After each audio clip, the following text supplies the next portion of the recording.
पूरे भारत में कहीं भी कभी भी सबसे कम किराए पर बुक करें वन वे टैक्सी rahultravels.com पर।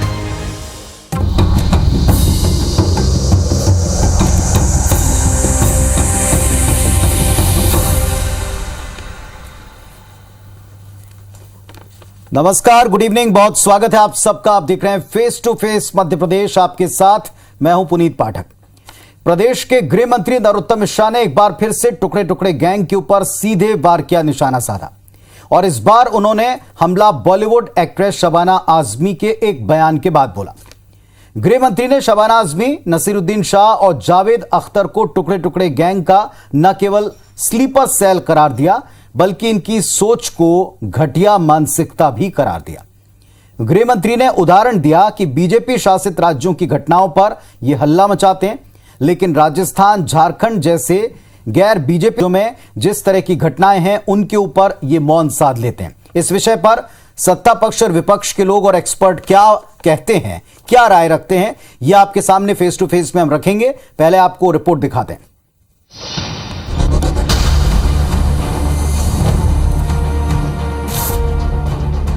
तस्वीरें 15 अगस्त की हैं, जब बिल्किस बानो से गैंगरेप के 11 दोषियों को रिहा किया गया।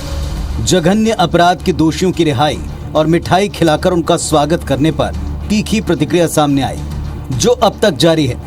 लिस्ट में ताजा नाम जुड़ा बॉलीवुड की दिग्गज एक्ट्रेस शबाना आजमी का, जिन्होंने एक इंटरव्यू के दौरान कहा कि उन्हें गुजरात सरकार के इस फैसले से न सिर्फ झटका लगा बल्कि वो बहुत शर्मिंदगी महसूस कर रही हैं। इससे पहले जावेद अख्तर ने भी ट्वीट कर कहा था कि समाज में कुछ तो गलत हो रहा है। इन प्रतिक्रियाओं पर अब एमपी के गृह मंत्री नरोत्तम मिश्रा ने पलटवार किया।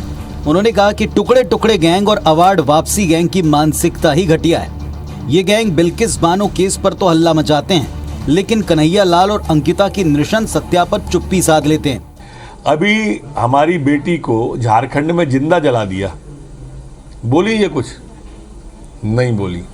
भाजपा शासित राज्य में अगर कोई घटना हो जाए, फिर आप देखिए नसीरुद्दीन शाह जी को, इनको फिर देश में रहने से डर लगेगा।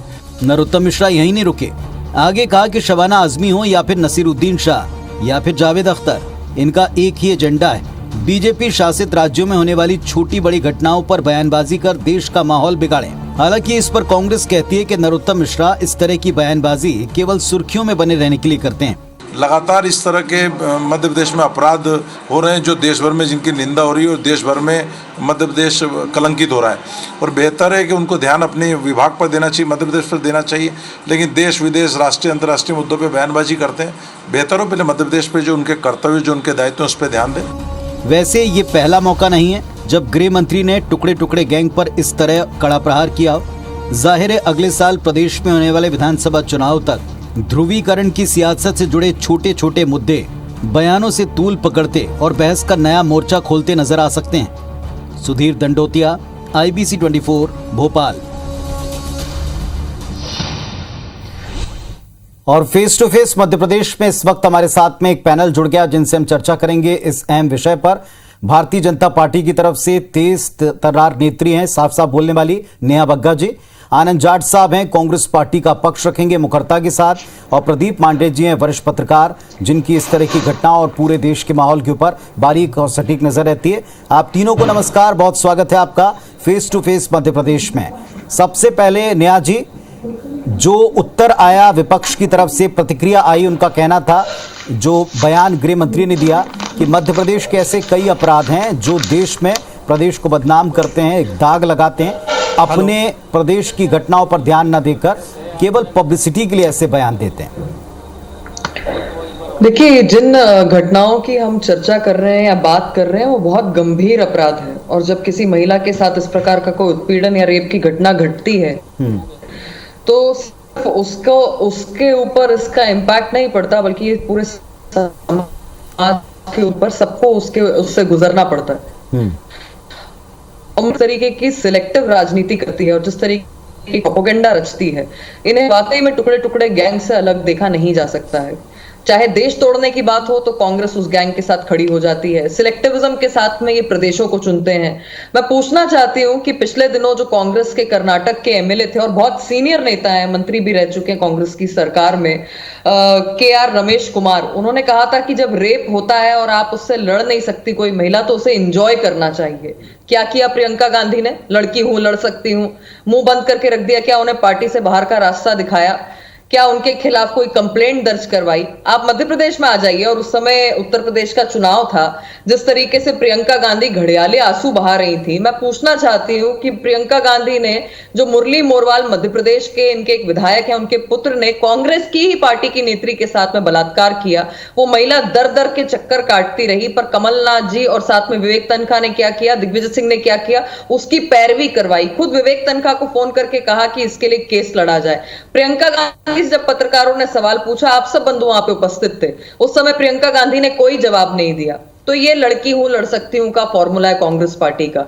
और उसी प्रकार से तमाम सारे जो फिल्म स्टार हैं, जो टुकड़े टुकड़े गैंग का आज हिस्सा बने हुए हैं कांग्रेस पार्टी की तरह, इनकी भी सिलेक्टिविज्म के साथ सारी चीजें चलती हैं। झारखंड में जहां पर कांग्रेस पार्टी की सरकार है, अंकिता नाम की बच्ची के साथ जिस तरीके से उसकी हत्या की गई है रेप के बाद में, मैं पूछना चाहती हूं कि प्रियंका गांधी का आपको कोई ट्वीट दिखाई दिया?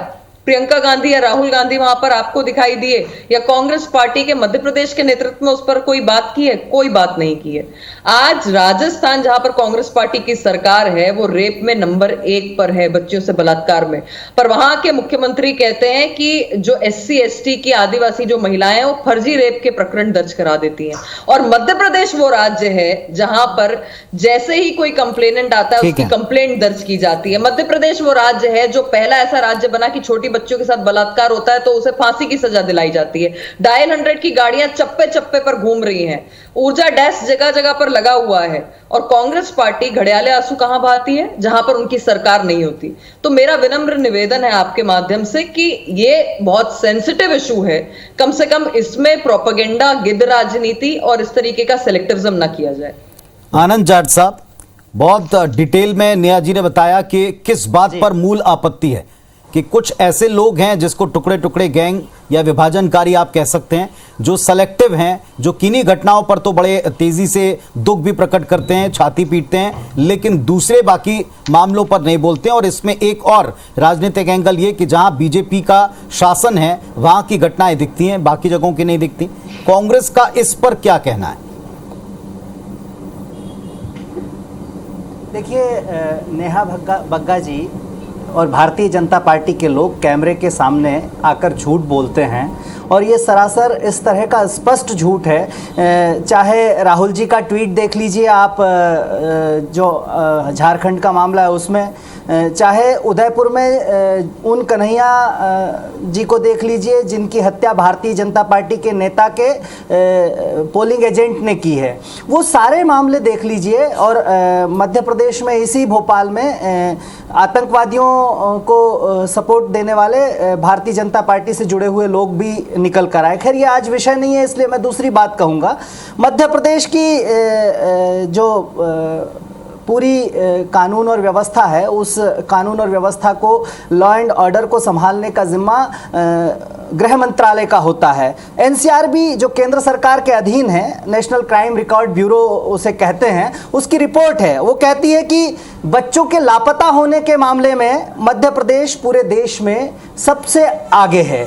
उसके बाद नाबालिग बच्चियों से रेप के मामले में मध्य प्रदेश की भारतीय जनता पार्टी की सरकार है, वो पूरी तरह से नाकाम है और इन मामलों में भी सबसे आगे है। उसके बाद बच्चों की हत्या के मामले में भी मध्य प्रदेश सबसे आगे है। आदिवासियों के उत्पीड़न के भी मध्य प्रदेश में सबसे ज्यादा मामले हैं। और मैं नेहा बग्गा जी से ये पूछना चाहता हूं कि बिल्किस बानो बहन के गैंग रेप के आरोपियों को जब गुजरात सरकार ने छोड़ा तो आप अपनी आसपास के लोगों से नजरें मिला पाते हैं? सच बताइएगा, मतलब कितना जघन्य अपराध है, जघन्यतम अपराध है, उन अपराधियों को छोड़ दिया जाता है। और आज जिसकी जिम्मेदारी है मध्य प्रदेश में कानून और व्यवस्था संभालना, अंग्रेजी में कानून व्यवस्था को लॉ एंड ऑर्डर कहते हैं, लेकिन भारतीय जनता पार्टी के लोग कहते हैं पैसे ला और ऑर्डर ले जा। इसलिए मध्य प्रदेश में कानून और व्यवस्था की दुर्गति है। लेकिन आपको लगता है जो फिल्म स्टारों पर टिप्पणी करते हैं, जो प्रलाप करते हैं, सेलेक्टिव घटनाओं पर ही बोलते हैं, इस विषय पर भी आप अपनी राय रख दें, कांग्रेस अपनी राय रख दे। कुछ लोग हैं जो बड़ा सेलेक्टिव बोलते हैं। नरोत्तम मिश्रा जी हाँ बता तो रहा हूं, नरोत्तम मिश्रा जी सेलेक्टिव अप्रोच के साथ बात करते हैं। भारतीय जनता पार्टी के प्रधानमंत्री जो है वो चलिए नेहा जी अब उत्तर दें इनकी बातों पर। उन्हें मध्य प्रदेश में क्राइम रिकॉर्ड ब्यूरो की जो रिपोर्ट है उसमें मध्य प्रदेश में क्राइम की स्थिति दिखाई नहीं देती। आनंद जी, क्राइम संभालना आनंद जी, जो बयान उन्होंने जिन पर दिया, उन्होंने कांग्रेस पर बयान नहीं दिया। उन्होंने बयान दिया है कुछ ऐसे एक्टर एक्ट्रेसेस और बॉलीवुड सेलेब्स के ऊपर जिन्होंने जिन घटनाओं के ऊपर बोला। उन्होंने कहा बाकी घटनाओं पर उनका कोई ट्वीट, उनका कोई हल्ला, उनकी कोई प्रतिक्रिया आपने नहीं सुनी।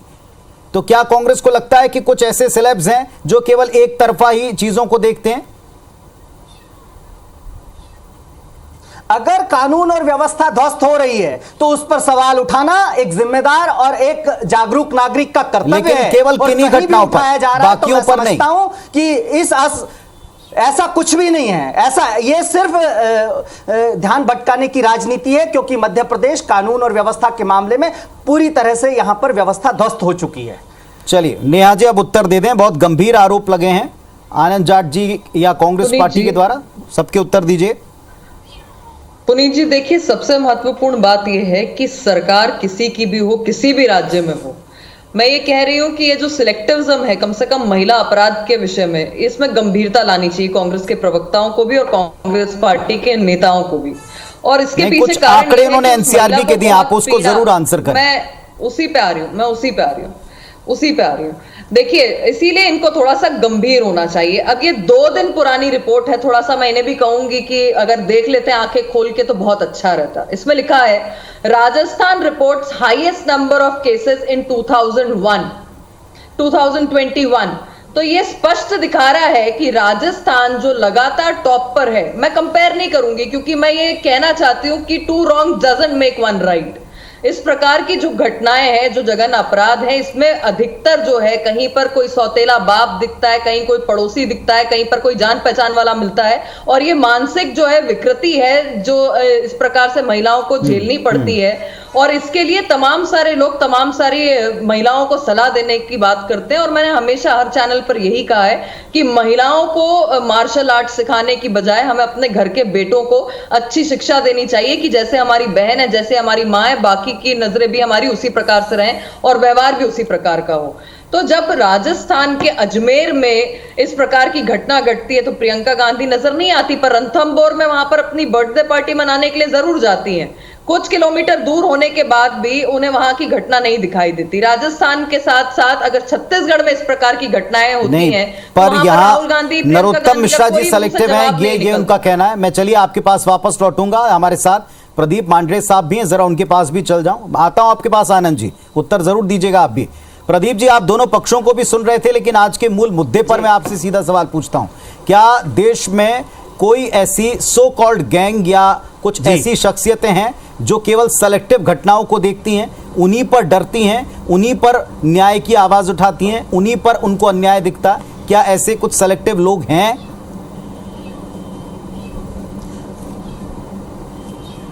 देखिए, मैं इस गैंग पर की बात बाद में आऊँगा। पहले मैं ये बताना चाहूँगा कि आज जो बहस हो रही है वो इसलिए हो रही है कि आज समाज में जो प्रतिष्ठित लोग हैं, जो राजनीतिक दल में जो बड़े पद पर बैठे लोग हैं, जिनका मान सम्मान है, वो आज सही को सही और गलत को गलत नहीं कह रहे हैं। इसलिए आज ये सब जो घटनाएं हो रही हैं, आज जैसे आपने नरोत्तम मिश्रा जी ने शबाना आजमी का जिक्र किया, वो बात सही है। शबाना आजमी आज ये कहती हैं कि मुझे बिल्किस बानो को के मामले को देखकर रोना आ रहा है। बात ठीक है, उनको क्या सभी को रोना आएगा, घटना ही ऐसी है। लेकिन क्या शबाना आजमी को जो नंदिता, जो झारखंड में जो दुमका में जो केस हुआ है, जिस महिला को उसके कथित चाहने वाले ने पेट्रोल जलाकर या किस प्रकार के मार डालने का प्रयास किया, बाद में वो मर गई, क्या उस पर भी उनको रोना आया? तो बात वही है। इसी प्रकार से मैं नरोत्तम मिश्रा पर बात आता हूँ। नरोत्तम मिश्रा जी आज दुमका वाले मामले में तो कह रहे हैं, लेकिन नरोत्तम मिश्रा जी ने क्या बिल्किस बानो के मामले में कुछ कहा? यही बात हो रही है कि आज अगर हम सही को सही कहेंगे, गलत को गलत कहेंगे, तो समाज में सद्भाव बना रहेगा। मतलब ये कि सेलेक्टिव जी। कोई एक पक्ष नहीं है, जब कोई एक पक्ष जो है सेलेक्टिव प्रलाप करता है तो दूसरा भी उसके सामने कुछ अन्य प्रकरण रखता है और वो भी सेलेक्टिव है, ये बात दिखती है। चलिए दोनों पक्षों का उत्तर लेता हूं। आनंद साहब, सीधे उसी सवाल पर लौट के आता हूं, सेलेक्टिव क्या दोनों साइड से लोग नहीं होते? जब आप एक साइड के सेलेक्टिव के ऊपर बात करते हो तो उसके ऊपर चर्चा करते करते आप भी कहीं सेलेक्टिव हो जाते हैं। नहीं, आपने बहुत अच्छा प्रश्न किया पुनीत जी, और इसमें एक चीज़ें मैं आपको 2011-12 में ले चलता हूं, जहां पेट्रोल के प्राइस जो हैं वो हाइक होते थे तो बहुत सारी सेलिब्रिटीज जो एक जैसे ट्वीट करते थे। जब देश का अन्नदाता सिंघू बॉर्डर पर खड़ा हुआ था अपनी वाजिब मांगों को मनवाने के लिए, तब भी कुछ लोगों ने जो है वो सेलिब्रिटीज ने जो है वो लगातार प्रोपेगेंडा किया था। तो असली मुद्दों से ध्यान भटकाने के लिए कुछ चीज़ें की जाती है, लेकिन एक जिम्मेदार नागरिक होने के नाते अगर बिल्किस बानो के जो रेपिस्ट हैं, जिन्होंने सामूहिक बलात्कार किया, अदालत ने जिन्हें अपराधी घोषित किया, उन्हें अगर भारतीय जनता पार्टी की गुजरात की सरकार अगर माफी दे देती है और उनके स्वागत में तिलक लगाया जाता है, उन्हें मिठाइयां बांटी जाती है, तो मैं समझता हूं कि सभ्य समाज में संवेदनाओं का जो मर जाना इससे ज्यादा बेहतर होता। नहीं, पर ये जो प्रश्न उठाए आनंद जी, छोटा सा सवाल मैं पूछना चाहता प्रश्नों हूं। का एक मिनट, प्रश्नों के जवाब में जो प्रश्न आते हैं ना आनंद जी, वहीं से चीजें आपके लिए वो प्रश्न पूछें। मेरा सीधा सवाल तो सुन लें, आप भी सवाल का जवाब देने के लिए आप सवाल तो सुन लें। क्या आपको लगता है कि उन्हीं शख्सियतों ने उन केसेस पर, इन पर आंसू बहाना चाहिए, इन पर दुख मनाना चाहिए, आक्रोश प्रकट करना चाहिए, कोई विरोध नहीं, लेकिन 2 दिन पहले हुई किन्हीं और घटनाओं के ऊपर ये खामोश क्यों है? बाकी की घटनाओं पर ये मौन क्यों साध लेते हैं? क्या तब टीवी नहीं देखते? क्या तब माहौल की जानकारी इन सेलेब्स को नहीं होती? क्या तब इन पर कोई क्वेश्चन नहीं उठना चाहिए? पुनीत जी, मैं कांग्रेस पार्टी का प्रवक्ता हूं, शबाना आजमी जी या जावेद अख्तर जी का प्रवक्ता नहीं हूं। पर जब उन्हीं के ऊपर कमेंट किया तो कांग्रेस के रिएक्शन आप देखें, आप कह रहे हैं आप ध्यान भटका रहे हैं। मालिश नहीं, ध्यान तो भटका ही रहे हैं। मध्य प्रदेश जो है आज क्राइम स्टेट है या नहीं है? नेमावर में 5 महिलाओं को, आदिवासियों को 10 फीट गहरे गड्ढे में माफियाओं ने गाड़ा या नहीं गाड़ा?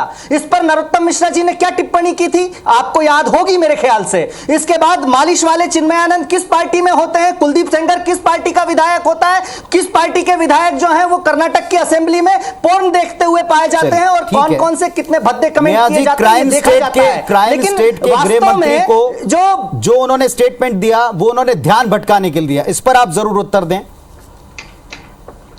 देखिए, सबसे महत्वपूर्ण बात यह है कि मध्य प्रदेश वो राज्य है जहां पर किसी भी महिला के साथ अगर इस प्रकार की घटना होती है तो उसकी तत्काल एफआईआर दर्ज की जाती है। मैं आपको उदाहरण के साथ और पूरे सबूतों के साथ आपको यहां बता सकती हूँ कि कांग्रेस पार्टी जब 15 महीने के लिए आई, कई सारे आदिवासी, और छिंदवाड़ा के अंदर एक आदिवासी महिला के साथ रेप हुआ था, और आप 15 महीने का डेटा उठाकर देखेंगे तो उसमें एक भी प्रकरण दर्ज नहीं किया गया। तो ये कांग्रेस की सच्चाई है। और कांग्रेस जो यहाँ पर महिला अपराध की बात करी, जो मैंने पूर्व में भी कहा कि हम महिलाओं को तो मार्शल आर्ट सिखाते हैं पर अपने घर के बच्चों को कुछ नहीं बताते, अपने घर के पुरुषों को कुछ नहीं बताते।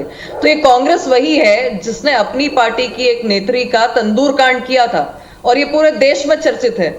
आप इनसे पूछिए सरला मिश्रा का क्या किया। दिग्विजय सिंह अगर जवाब एक बात मैं आपसे भी पूछना चाहूंगा, प्रदीप जी ने जो बात कही है, प्रदीप जी ने जो बात कही है कि क्या आप गलत को गलत नहीं कह सकते, क्या आप एक के गलत को दूसरे के गलत से सही साबित करोगे? आपने स्वयं खुद कहा मामले में बताइए ना। मैंने शुरुआत में ही कहा था two wrong doesn't make one right. इसका मतलब यही है कि मैं डिफेंड नहीं कर रही हूँ, पर मैं ये बताना चाहती हूँ कि जो मानसिकता है शुरुआत वहीं से होती है। जब कमल मध्य प्रदेश की बात कर रही हूँ, आप सुनिए, मध्य प्रदेश की बात कर रही हूँ, मैं ये पूछना चाहती हूँ कि जब कमलनाथ एक महिला नेत्री को आइटम कहते हैं वो सही है क्या? मैं पूछना चाहती हूँ जब दिग्विजय सिंह एक अपनी ही पार्टी की सांसद को टंचमाल कहते हैं सही है क्या? मैं पूछना चाहती हूँ, लड़की वो लड़ सकती हूँ, प्रियंका गांधी जब मोदी बोरवाल के बेटे करण बोरवाल को चुप रहती है सही है क्या? मैं पूछना चाहती हूँ पिछले दिनों चलिए मैं आप दोनों को कहूंगा, प्रदीप जी को जरा थोड़ा अपनी बात कह लेने दें। प्रदीप जी, मेरा अंतिम सवाल आपसे, ये दोनों तरफा सेलेक्टिव क्यों है? ये केवल चुन चुनकर बोलने की आदत कहां से शुरू हुई और कहां तक जाएगी? मैं ये पूछना चाहती हूँ कि मिर्ची बाबा जिसने प्रदीप जी किया महिला के साथ, जो कांग्रेस पार्टी के स्टार कांग्रेस पार्टी दोबारा बताएंगे। प्रदीप जी, मेरा सीधा सवाल है, दोनों पक्ष ऐसा लगता है कि किन्हीं केसेस को लेकर के बोलना चाहते हैं, कहां से शुरू हुआ, कहां खत्म होगा यह सिलसिला?